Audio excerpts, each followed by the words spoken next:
Hello everybody, welcome back to my channel. It's your girl Tasia Flowers, but you could just call me Tay. And now that we're all acquainted, let me just tell you a little bit about what we're doing here today. Well, as you guys know by the title of this video, we are making a cake, but not just any cake. We are making a cake from Tasty Treats, from Tay, the designer herself. If you guys did not know, I am the owner of Tasty Treats, a designer dessert business located here in Charlotte, North Carolina. I offer a couple services such as catering, dessert tables, classes, and now tutorials. So with that being said, let's go ahead and jump right into this one. From the title of this video, you guys should already know what type of cake we're making, and today we are going to be making a cinnamon eggnog cake. I do not know how those two flavor profiles sound to you guys, but let me just tell you, they were deliciously put together and carefully crafted. Now the basis of this cake is going to be a cinnamon cake with cinnamon buttercream, and then we're going to soak the two cake layers in Christian Brothers eggnog. Christian Brothers is the brand, and I don't necessarily think that the brand particularly matters because when it comes to big brands, you know, they usually taste the same. And in truth, you could even use your own homemade eggnog for that, which I think would taste beautiful in a homemade cake as well. But for right now, this is what we have, and I got it from the stores. And this part entirely you can omit as well because, you know, understandably kids are going to be eating it, but for my demographic of people and for those who are watching, we are going to be soaking both of our cake layers in eggnog. So I like to do something called fluffing my flour, and I basically just take a knife and literally just loosen up the flour so that way when I go to take a scoop, it's not such densely packed flour, but it's almost like light and airy. So for this recipe, I am using 1 2/3 cup of all-purpose flour because that is what is usually easily accessible. I am not entirely sure what the substitutions are. Like if you are using cake flour, you might want to hit up Google. The next step is going to be 1/4 teaspoon of baking soda. And then after that, 1 1/2 teaspoon of baking powder. Yes, we do use both of them in this recipe because both help with the rising of the cake, and it does so beautifully, and it does not mess up the texture of it at all. So next is going to be some more other dry ingredients, which is going to be salt, nutmeg, and of course our cinnamon for our cinnamon cake. The nutmeg is only just an additive because it enhances the flavor, but for the salt I use 1/2 teaspoon, and then for the nutmeg I also use 1/2 teaspoon, but for the cinnamon I use 1 full teaspoon of cinnamon. I did want to add, just like how we did for the flour where we mixed up and created our own fluffy texture of flour, because again, you don't want to pack anything that is densely packed, so we're fluffing everything out. So with this flour mixture, I in a separate bowl and with also a sifter, you're going to put your whole entire mixture in there, and then you're basically going to sift all those ingredients together. And then you could also use a whisk to whisk the remaining ingredients together, just making sure that it's well incorporated. So for part 2, which is going to be our wet ingredients, I'm going to discuss as we go further into the video. And again, all of these ingredients will be listed in the description box if you want to reference that instead. So I'm going to show you guys a trick because usually my butter is not at room temperature like it should be.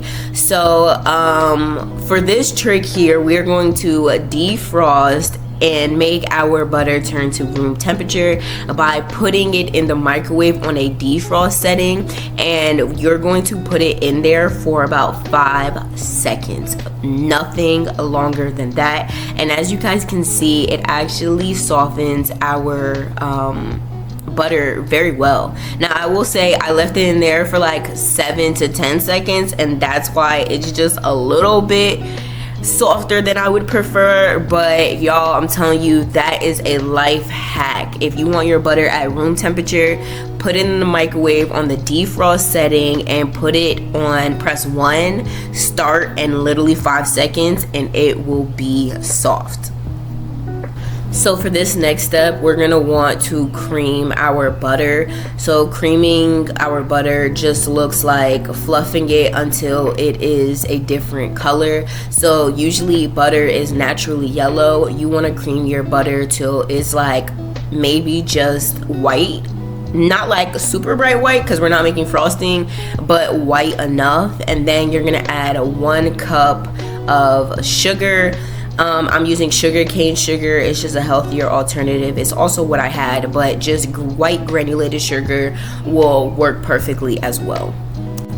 Then we're gonna do a teaspoon of vanilla extract, and I will be honest, I added a lot of cinnamon extract and it was so good. So here, y'all, we are not going to be stingy. We are going to put at least 3 tablespoons of the cinnamon extract from L'Oreal.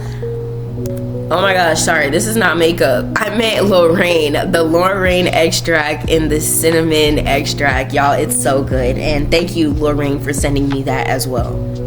So after we put 3 teaspoons of the cinnamon extract in there, y'all, we're going to put 4 tablespoons of the sweetened condensed milk in there. I like adding this in because it just gives like a milkier texture, and because we're adding it in with the eggnog, it's just going to enhance that milky flavor. So it's not just going to be cinnamon, but it's going to be like a creamy cinnamon, which is going to be so good. Just watch.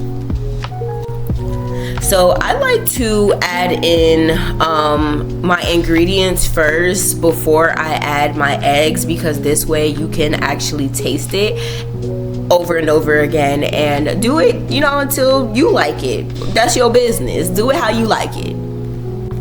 But after that, you're gonna put in 1/2 cup of sour cream. If you know, you know. This is how the aunties and the grandmas be doing it, and so this is how I know how to do it. But that sour cream is gonna add in, like, I don't know, it just makes the cake light and fluffy. Everything we're doing right now, y'all, is making sure that the cake is light and fluffy.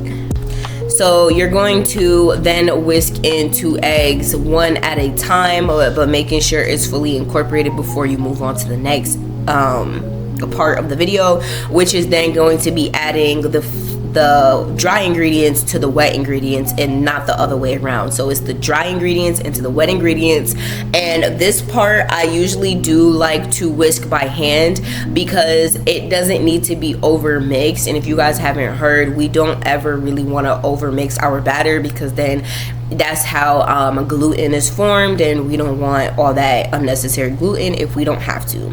So you're gonna do it in 2 parts. You're gonna do dry, add some milk in. The amount of milk that you're gonna use for this is 1/4. I know it's a small amount, but it literally works, just trust it. So you're gonna add flour, milk, flour, and end off on milk every single time. So flour, milk, flour, milk. By the look of my face, guys, I'm saying that it smells amazing and I know it tastes amazing because I tasted it every step of the way up until the point of adding eggs on there. But now that we have our batter mixed, I just wanted to show you guys how I am spraying and coating our pans. So they are 6-inch pans, and what I did was spray some non-stick spray in there, and then I just grabbed just a little bit of flour and basically just coat our cake pans in a non-stick spray followed up by flour, so that way when our cakes come out, they come out with no problem whatsoever. Now for accuracy, some people do like to weigh their pans, but I've been doing this for a while, so I really just like eyeball it, but you can by all means if you have a scale. But now you're just gonna distribute your batter into 2 of your 6-inch pans, and there was enough batter for both of them, and that's why I love making 6 inches. And as you can see, it's time to get excited because this is our favorite part. We're gonna bake in our apartment. or house, whichever one you are in, is gonna start to smell like the holidays, and it's gonna smell so good. Now that our cake is in the oven at 325 for 33 minutes, or until a toothpick is able to come out and it's all nice and clean, we are going to be making our frosting. I did use 4 sticks of unsalted butter for this buttercream frosting that we're gonna make. I also did use the defrost method to get our butter at room temperature, and this time I did use an interval of 5 seconds, took them out, and they were perfectly room temp. Now, when it comes to buttercream frosting, you want to make sure that it's silky smooth, and basically in order to do that, this would be the perfect time to bring out your stand mixer. I use my electric mixer just to show you guys how easy it is for you to do even at home with whatever you have. You are going to blend your frosting at least 5 to 7 minutes until it turns from that butter yellow to, you know, kind of like an egg white, if that makes sense. Just stir it and blend it and mix it until it's white. Now for this frosting, I did use a teaspoon of vanilla extract, as well as 3 to 4 tablespoons of the cinnamon extract, and then probably 4 to 5 tablespoons, not teaspoons, but tablespoons of that sweetened condensed milk. So we're gonna use the sweetened condensed milk throughout the whole entire cake, even from the batter all the way up until the frosting. This way that the frosting is not so sweet, and that sweetened condensed milk adds like a different type of sweetener to our buttercream frosting, just so that way that powdered sugar is not the main thing that you taste, because we have adult taste buds, and I love to create buttercream frostings that aren't overly sweet, so much so that anyone of any age can eat it. Kids will love it. Kids do love it. Adults love it. And even older people as well. They love that it's not overly sweet. And sometimes when you put too much of the powdered sugar, you kind of get like that pucker feeling in your cheek, or maybe it's just me. Comment down below and let me know if that happens to you guys as well. I just want to know. Now you're gonna go about adding your ingredients, adding your extracts, mixing, then adding your powdered sugar, mixing, adding more powdered sugar, mixing until you have cinnamon buttercream frosting that you are happy with. Now I am going to put my own recipe down in the description box below. Hopefully you guys do want to make it the way I made it, but understandably we do have alterations that, you know, everyone is subjected to. So go ahead and make this how you would like and prefer. Omit any part or even add in any part that you would like. But if you guys did omit or add anything in, go ahead and comment down below, because I would love to hear what you guys put in instead.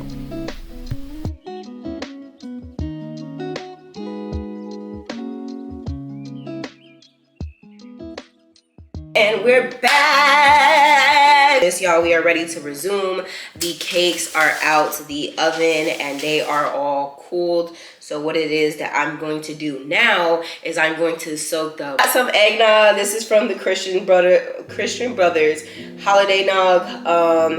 And it is made with brandy, so it kind of gives the same flavor. Truth be told, y'all, I don't really know all that much what eggnog is supposed to taste like. I feel like I've had at least 3 different variations of eggnog and none of them tasted the same. So I'm gonna try this. No,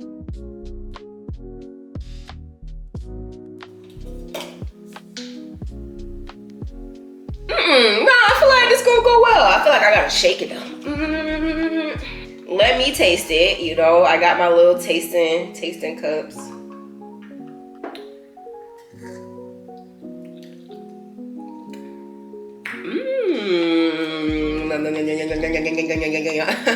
This tastes good. Y'all, I like it. It's gonna go so good with this. It's gonna go so good with it. What we're gonna do is we're gonna put a little bit in here. I'm gonna soak it. soak the top, soak the bottom, just so we got a nice little soak in here. Flip it and then soak the top.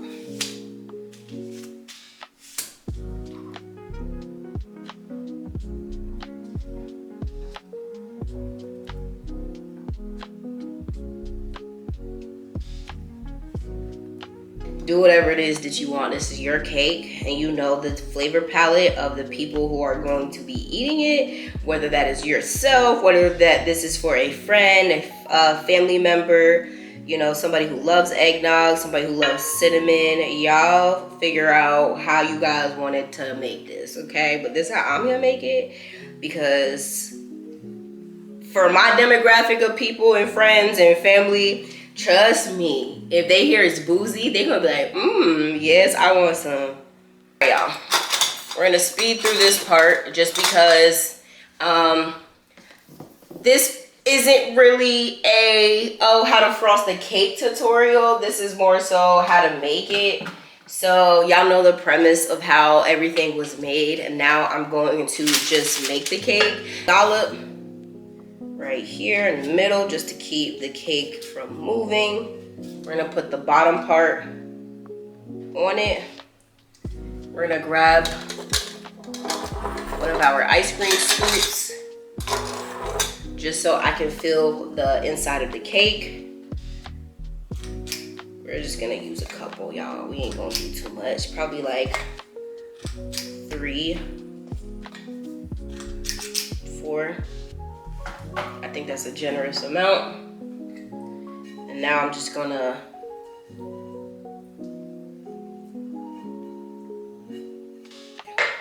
now we're gonna put this one on top, the other layer, but we're gonna do it facing down so we have a smooth part on top.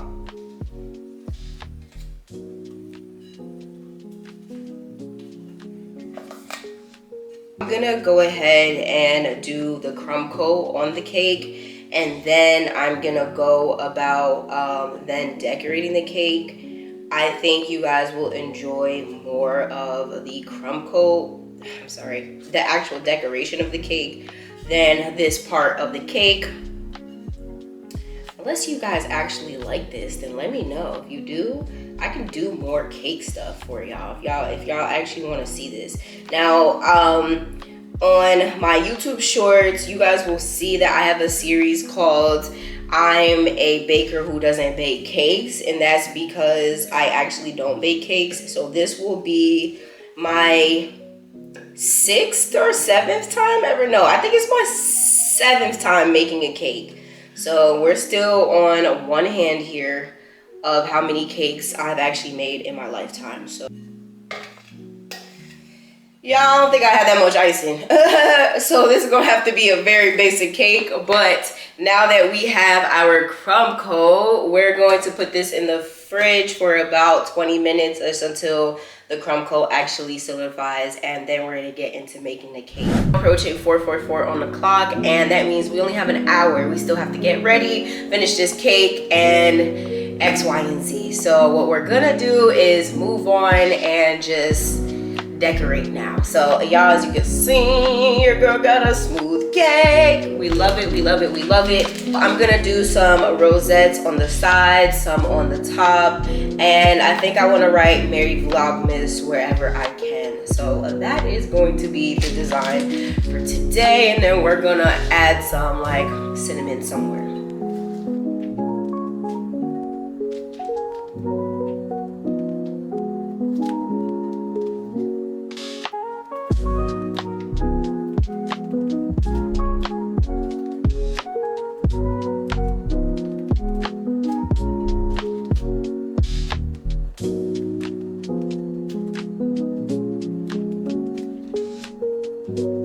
Okay, so we decided to get some golden Oreos, and I'm gonna put them in between these right here. I feel like that'll be cute. Hopefully it's not misinterpreted as a banana pudding cake, but it is not.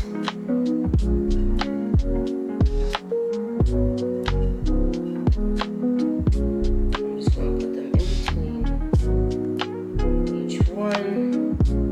I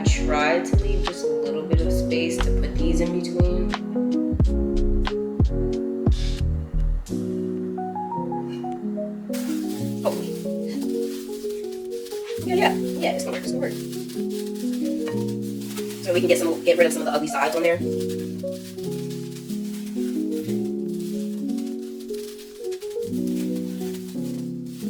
Alright, now what, y'all? Are we ready for some cinnamon or what? Just a little bit.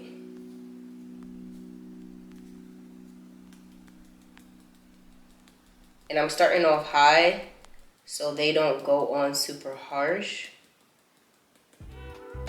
And you can't even see them, but it is being sprinkled on there.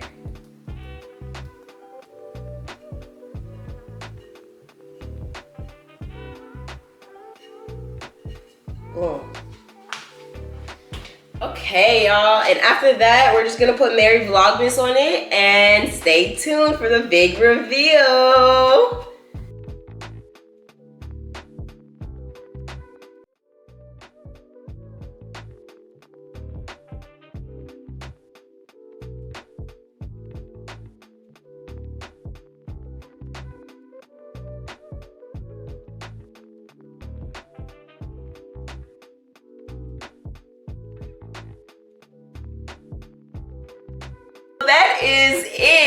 That is it for this episode of my Vlogmas, where I made a Vlogmas cake, and it is a cinnamon and eggnog cake. So it is a cinnamon cake with a cinnamon buttercream, and it also is infused with eggnog drizzled on top. And I hope you guys enjoyed this video. I cannot wait to eat this cake. It smells so great. So cinnamony, so milky, so creamy, and I can just imagine how it tastes, because with these little eggnog shooters, I'm gonna drizzle it on and then put my little slice of cake on there, put it on my little slice of cake, and it's gonna be so amazing. I hope you guys enjoyed this video, and do not forget to like, comment, and subscribe, and let me know what else you guys want to see for Vlogmas. I kind of have them already scheduled out, but that doesn't mean I can't do them in a later video.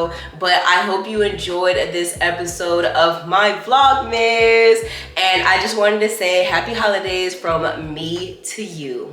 Bye, guys.